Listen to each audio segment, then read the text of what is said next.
Hello, everyone. So, Russia is not the only one having a field day when it comes to arrests, trials, and sentences. This is from Belarus. Apparently, there was a group of activists that stands accused of attempting to sabotage a Russian military plane. Sentences that were handed out to this group of 12 people ranged from 2 to 25 years. And all I can tell you guys, why didn't you cross over into Ukraine? Unless they had no warning and they've been sitting in prison this entire time. But immediately after your act of sabotage, you should have crossed over into Ukraine. Unless they were, caught on the spot while they were actually sabotaging that plane. Then I can understand this. But folks, Russia, Belarus, any other place where you are trying to fight Putin's government and his policy, do not dally. If you carry off a successful operation, get the hell out. Unfortunately, that has to be the case, because if they find you, you know what they're going to do to you. They're going to torture you. They're going to, torture confessions out of you. They potentially can target your family. At this point, there's very little difference between the governments of Russia and Belarus and the mafia. Okay? So, if you're part of the resistance, consider getting out at least temporarily. Russia continues to engage in its customary acts of hypocrisy and saber-rattling. No surprise there. So they're now saying that the confrontation with the West is unparalleled in history. Have you guys read the history of the Cuban Missile Crisis? Does that ring a bell? Cold War? Does that ring a bell? Anything? No. Okay. All right. Well, maybe do that.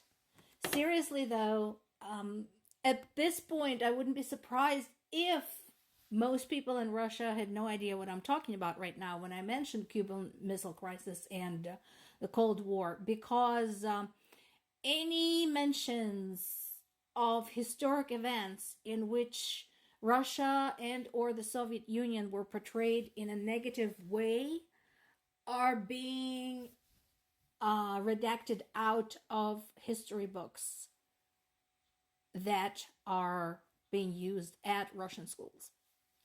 So, there is that. Also, after some explosions near the Kursk nuclear power plant, questions are arising. Initially the reaction was, oh, Ukrainians did it. There's some question about that. I had questions about that. Again, going back to the many times I mentioned Chernobyl disaster and what we have been through when that happened, I seriously doubt Ukrainians would do anything that stupid. And not only the Chernobyl, but also now the precarious situation at the Zaporizhia nuclear power plant. Again, we know a bit too much of what the implications are for something like that. So I seriously doubt Ukrainians did it. That said, what are you going to do, Kremlin? You say Ukraine is playing with fire. What are you going to do? Start a war? Murder a bunch of civilians? Take out Ukrainian infrastructure? What are you going to do? Seriously, though, let's all watch that. If you look at the map, by now, you know that the city of Kursk and the Kursk region is one of the border regions right there, right up against the border with Ukraine. As also most of you know by now, if you follow this channel, you know that the region has been used extensively by Russia as basically one big military meeting point to ship supplies, troops, weapons, and fire at Ukraine. We now have long-term Ukrainian operation going on in the Kursk region. So, I tend to believe Ukraine's foreign ministry when they say that they had no intention and never did fire any weapons at Kursk nuclear power plant. What I think is happening, I think, is coming from the Russian side, and the plan is to accuse Ukrainians if something happens. So if they actually do hit Kursk nuclear power plant and cause a nuclear incident with fallout and all that fun stuff, I think that is their intention, is to basically say, hey, Ukrainians did it, and now we have an excuse to use nuclear weapons against Ukrainians or their allies. I think that's what's going on.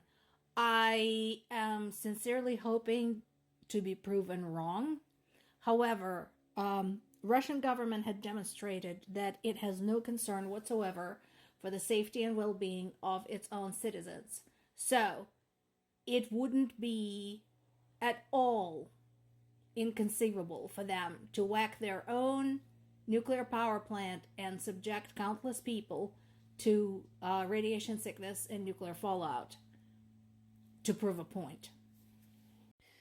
This is from Hindustani Times, a source I do not use normally, but I wanted to include this there just for funsies. Why? Why, guys? Let me show you why. This is their argument. Basically, they're saying that the reason Prime Minister Modi is the best candidate to be the mediator between Russia and Ukraine is because he's been to both. That's it. All of this other stuff is basically garbage, because his so-called strategy for peace basically is the same as Putin's strategy for peace. Also, I'd like to remind everybody that during the horrific, deadly attack against Kharkiv, against the shopping center there, Modi was in Russia accepting some kind of ceremonial bling from Putin. So that all is bullshit. What does surprise me, however, is that Indian people are swallowing this crap. First of all, we have India's own history and their struggle, a very long and painful and bloody struggle with colonialism. So you would think Indian people would know what it's like when some asshole shows up, takes your land, shoots at your civilians, and demands obedience. Second of all, remember we had that story where Indian men were hoodwinked into signing up contracts in Russia under the promise of security, finances, whatever, visas, all that jazz. And they ended up fighting, and some of them dying at the Ukrainian front. So what the fuck, India? Honestly, get your shit together and get your head out of your ass. So this was interesting. As a scholar, I understand the significance of this, and I applaud CERN. Good on you guys. At this point, 500 Russian scientists no longer have access to CERN. Russian media, of course, it's putting a political spin on it, fine. But other scientists are saying that this is a major setback for the Russian science. And I agree with you. Yes, all of that is true. However, here's the thing. I don't think this is going to matter to people of Russia. I don't think some Uncle Vasya living in Makhachkala is going to give a shit that 500 Russian scientists no longer have access to CERN. So when it comes to Russian public opinion and swaying them away from this war, this is probably going to be a non-factor. That said, if their science stalls, I have no problem with that. So when you see news about any type of sanctions, any type of action against Russia, consider, the impacts and who will actually understand, what this means, and, whether the blow will actually reach the target. More to come.